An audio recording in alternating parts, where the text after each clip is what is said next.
আসসালামু আলাইকুম রহমতুল্লাহি ওবরাকাতুহ। কি অবস্থা, কেমন আছেন আপনি?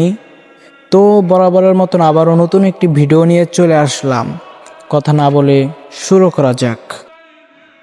নাদিয়া ছিল একজন দশম শ্রেণীর ছাত্রী। ছোটবেলা থেকেই সে বেশ মেধাবী ছিল। স্কুলে সবসময় ভালো রেজাল্ট করত। শিক্ষকরা বলতেন এই মেয়েটা একদিন অনেক বড় কিছু করবে।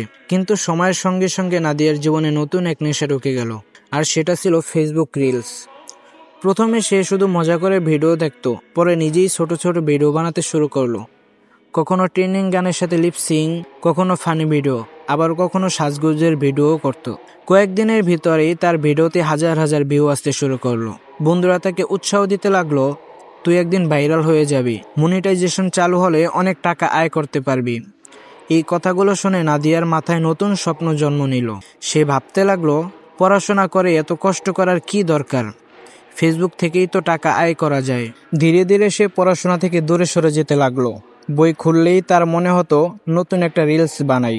রাত জেগে শুধু ভিডিও এডিট করত, সকালে দেরি করে ঘুম থেকে উঠত। ক্লাসে মনোযোগ কমে গেল, পরীক্ষার রেজাল্ট খারাপ হতে শুরু করলো। তার মা সবসময় বলতেন, মা ফোনটা একটু কম ব্যবহার কর, সামনে পরীক্ষা আছে। কিন্তু নাদিয়া বিরক্ত হয়ে বলতো, আপনারা কিছুই বোঝেন না, এখন অনলাইন থেকেই মানুষ লাখ লাখ টাকা আয় করে, আর সেখান থেকে আমিও করব। একদিন তাদের কলেজে মডেল টেস্ট পরীক্ষা হলো। নাদিয়া ঠিকমতো প্রস্তুতি নেয়নি। পরীক্ষার হলে গিয়ে সে বুঝতে পারলো প্রশ্নগুলো তার কাছে খুব কঠিন। অন্য সবাই লিখতেছে, কিন্তু সে অনেক প্রশ্নের উত্তরই দিতে পারে নাই। ফলাফল প্রকাশের দিন নাদিয়া জীবনের সবচেয়ে বড় একটি ধাক্কা খেলো।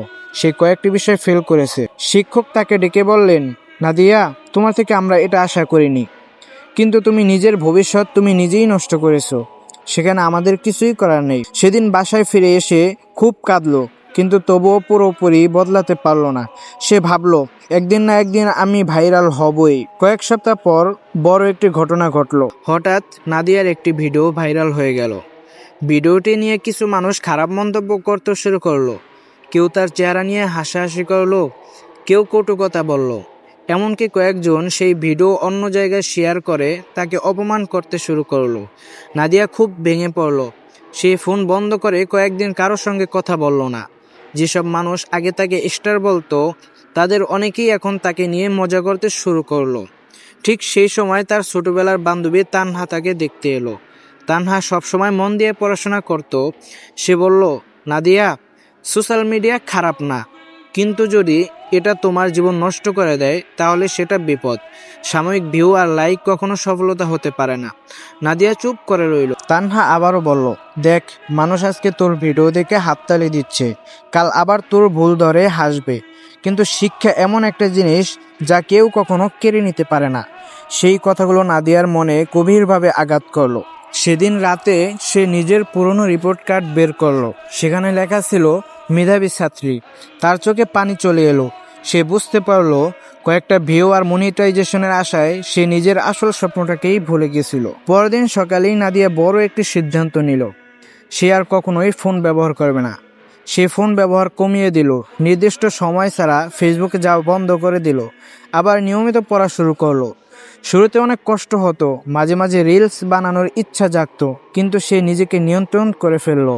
ধীরে ধীরে তার ফলাফল আবার ভালো হতে লাগলো। 1 বছর পর এসএসসি পরীক্ষায় নাদিয়া খুব ভালো ফল করলো।